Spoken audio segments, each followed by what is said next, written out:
E aí, pessoal, tudo bom com vocês? Sejam bem-vindos a mais uma videoaula aqui no canal. Sou o professor Tiago e, dando continuidade ao PET 4, vamos estudar aí na semana 3 a ondulatória.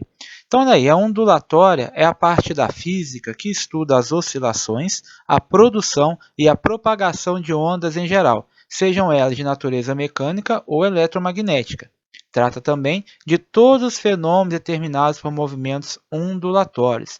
Então, nossa vida, nós estamos cercados de ondas, sejam elas as ondas luminosas, que são responsáveis pela nossa visão, as ondas sonoras, o som, assim como o terremoto, os abalos sísmicos, as ondas da superfície da água, quando a gente joga uma pedra no lago, por exemplo, as ondas em uma corda, quando uma pessoa toca violão, e por aí vai. Então, aí nós temos alguns exemplos. Na figurinha da esquerda, aí nós temos as ondas luminosas e à direita a onda mecânica, que são as ondas na superfície de um lago. Então, de acordo com a sua natureza, que são as características físicas das ondas, elas vão se classificar em dois grupos, que são as ondas mecânicas e as ondas eletromagnéticas. E agora também, com o avanço da ciência, nós temos também as ondas gravitacionais. Mas, primeiramente, o que vem a ser as ondas mecânicas? As ondas mecânicas são deformações que vão se propagar nos meios elásticos. Então, esse fenômeno vai ocorrer apenas em meios materiais, porque como elas se propagam nesses meios elásticos, elas vão precisar de partículas para se propagarem. Então, isso significa que as ondas mecânicas nunca vão se propagar no vácuo. Então, a propagação de uma onda mecânica através de um meio material vai envolver o transporte de energia cinética e de energia potencial mecânica, e vai depender de dois fatores fundamentais, a inércia e a elasticidade do meio. E como acontece com qualquer onda, uma onda mecânica não transporta o meio onde ela se propaga. É apenas a energia que muda de local, passando de partícula para partícula do meio material. Então, olha aí. Então, as ondas mecânicas é a propagação de energia através de partículas de um meio material, sem que essas partículas sejam transportadas. Uma onda mecânica nunca se propaga no vácuo. E guarda também. As ondas, sejam elas mecânicas ou eletromagnéticas, nunca transportam matéria, transportam apenas energia. Então, alguns exemplos de ondas mecânicas são as que se propagam em cordas ou molas esticadas, aquelas também que se propagam na superfície dos líquidos e os sons.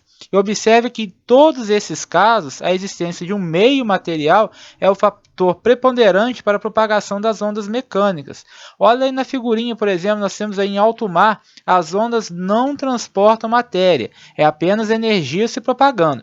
Porém, quando chega aí próximo da praia, em razão da diminuição brusca da profundidade, essas ondas aí quebram, provocando o movimento de toda a massa de água e formando correntezas que podem arrastar os corpos que lá se encontram.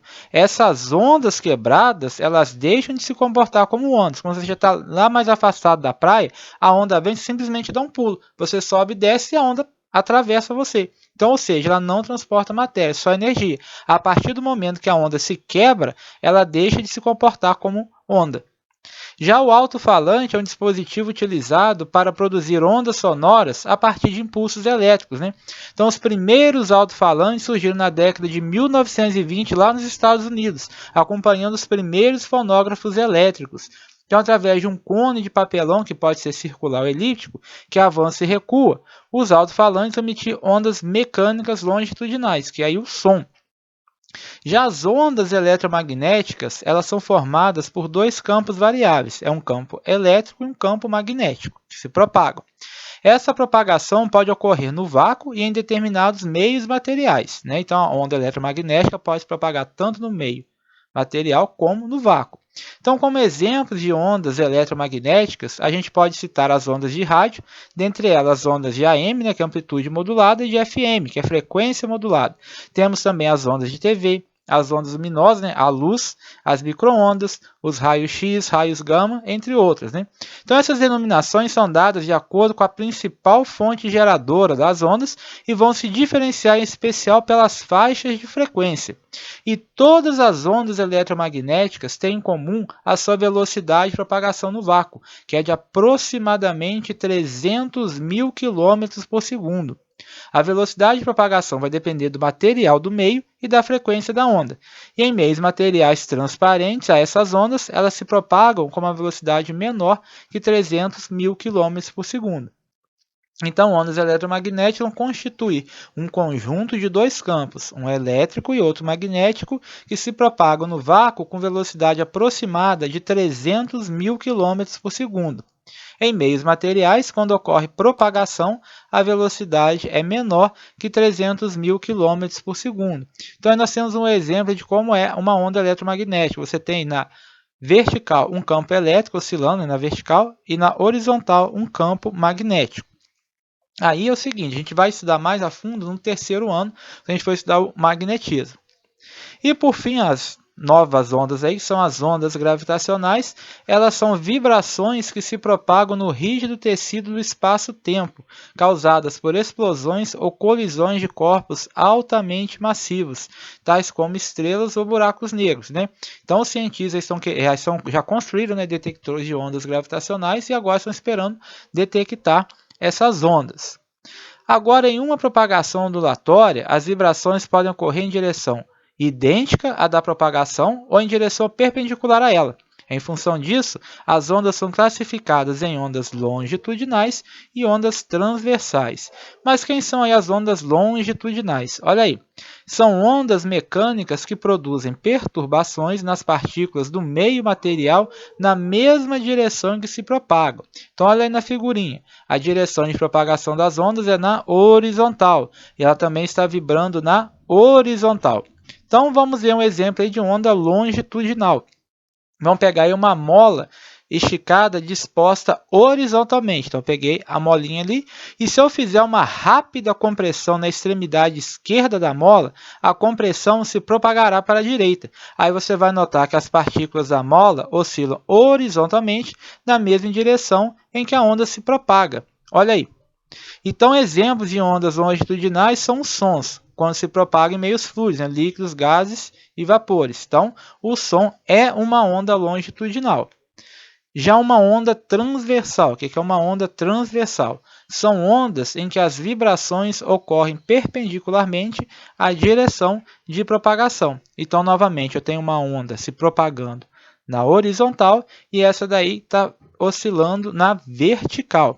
Como exemplo, considere uma corda esticada disposta horizontalmente. Então, tem uma corda aí na horizontal. Então, se eu sacudir a extremidade esquerda da corda, jogar ela para cima e para baixo, vai surgir um pulso que vai se propagar ao longo dela, dirigindo-se para a direita. Olha aí.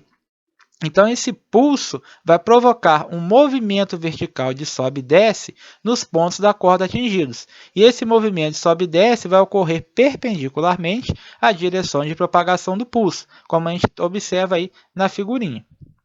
Agora, em uma propagação, a gente pode observar três tipos distintos de ondas. Então, quais são os tipos de ondas? A primeira delas são as ondas unidimensionais. Então, uma onda unidimensional, elas vão se propagar em uma única dimensão, como, por exemplo, as ondas na corda. Essas vão se propagar ali na horizontal. Já as bidimensionais, elas vão se propagar em duas dimensões, ou seja, elas vão se propagar em um plano.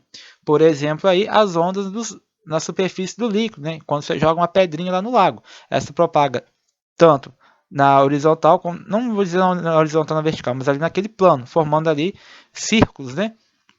E por fim, as ondas tridimensionais, que vão se propagar em três dimensões, ou seja, no espaço. Por exemplo, são as ondas luminosas e as ondas sonoras, né? Se propagam nas três dimensões, comprimento, largura e altura. Agora, quais são as grandezas físicas associadas às ondas, né? Então, de acordo com a observação e o estudo dos fenômenos ondulatórios, nós percebemos a necessidade de definir várias grandezas físicas associadas às ondas. As principais grandezas são a amplitude de uma onda, o período dela, a frequência e o comprimento de uma onda. Tá? Então, se a gente utilizar um sistema que nos permita ver as ondas, nós podemos observar o significado de cada grandeza. Então, a gente vai considerar um conjunto de ondas periódicas geradas continuamente, que a gente chama de trem de ondas numa corda, disposta horizontalmente, por um movimento harmônico simples, executado verticalmente na extremidade livre dessa corda. Então, olha aí. Quem que vai ser meu comprimento de onda? Observe os pontos A e B. Eles estão no ponto mais alto da corda. Então, não só o A e o B, como o A, o B e o C também, né? Eles estão no ponto mais alto. Isso aí chama-se crista da onda, que é o ponto mais alto da onda. Então, o comprimento de onda, representado pela letra grega lambda, vai ser a distância entre duas cristas. Ou, se você pegar o ponto D e o ponto E, a gente chama de vale, ou depressão. Então, pode ser um comprimento de onda, pode ser a distância entre A e B, entre B e C, ou entre D e E. Isso me dá um comprimento de onda. Comprimento de onda, a onda tem que executar uma oscilação completa. Ela está na crista A, vai para o vale D, depois volta para a crista de novo B. Então, tem um comprimento de onda. É a distância consecutiva entre duas cristas ou entre dois vales, certo? Então, o que vem a ser o período? O período é o tempo que ela gasta para executar uma oscilação completa, ou seja, para que a distância percorrida pela onda seja igual a um comprimento de onda, certo? Agora, vamos ver aqui, então, mais a fundo o conceito de período. Então, período é o intervalo de tempo necessário para que ocorra uma repetição do movimento. Então, assim, se ocorrerem n repetições do movimento no intervalo de tempo ΔT, seu período vai ser o período. ΔT é o intervalo de tempo dividido pelo número total de repetições.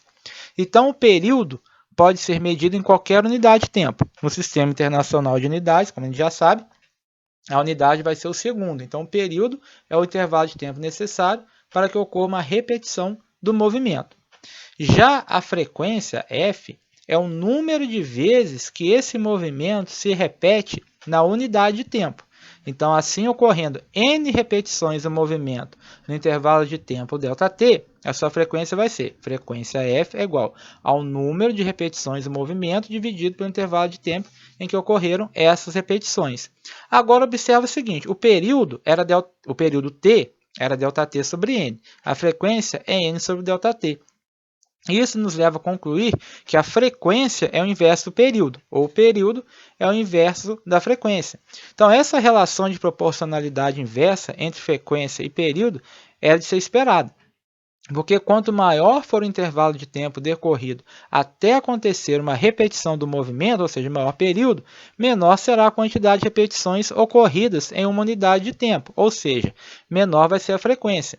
E qual é a unidade de frequência? Já que a frequência é inversa período, a gente mede segundo, então vai ser 1 sobre segundo, que é igual a 1 Hz. Então, 1 Hz quer dizer que é uma repetição por segundo. Então, se a frequência é de 500 Hz, quer dizer que você tem 500 repetições por segundo.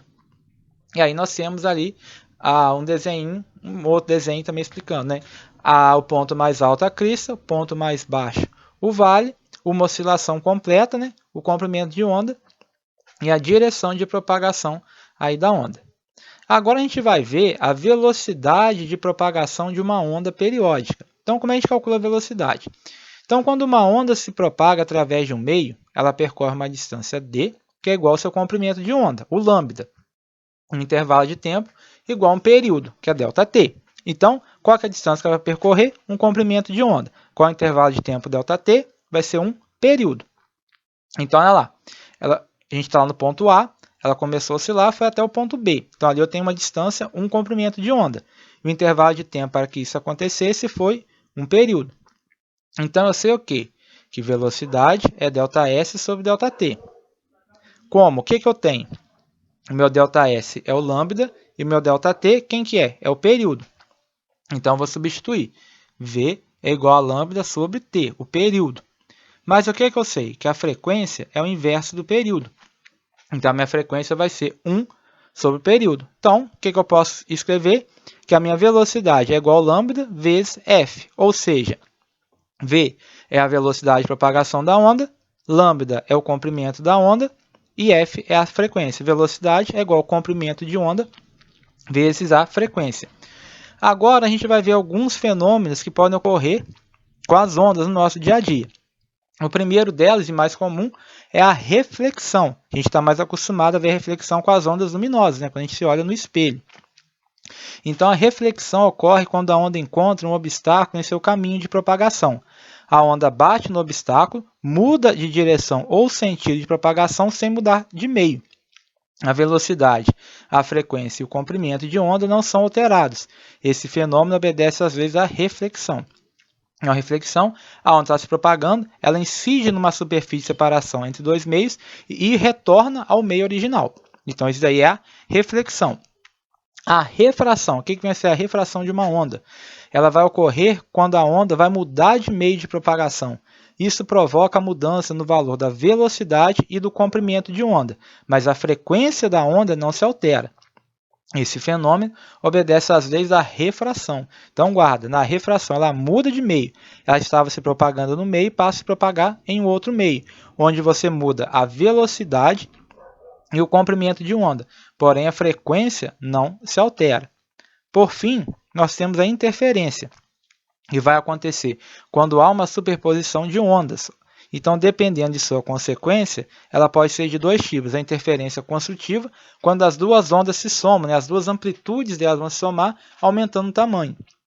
A interferência destrutiva, as duas ondas se anulam, diminuindo ou desaparecendo. Então, de acordo com a amplitude das ondas que estão sofrendo interferência, você pode ter uma interferência construtiva ou destrutiva. Muito bem, pessoal, encerramos aqui mais uma videoaula. Peço a você que ainda não é inscrito no canal, se inscreva, deixe seu joinha, compartilhe com seus coleguinhas de escola e até a próxima videoaula. Pessoal, forte abraço, valeu!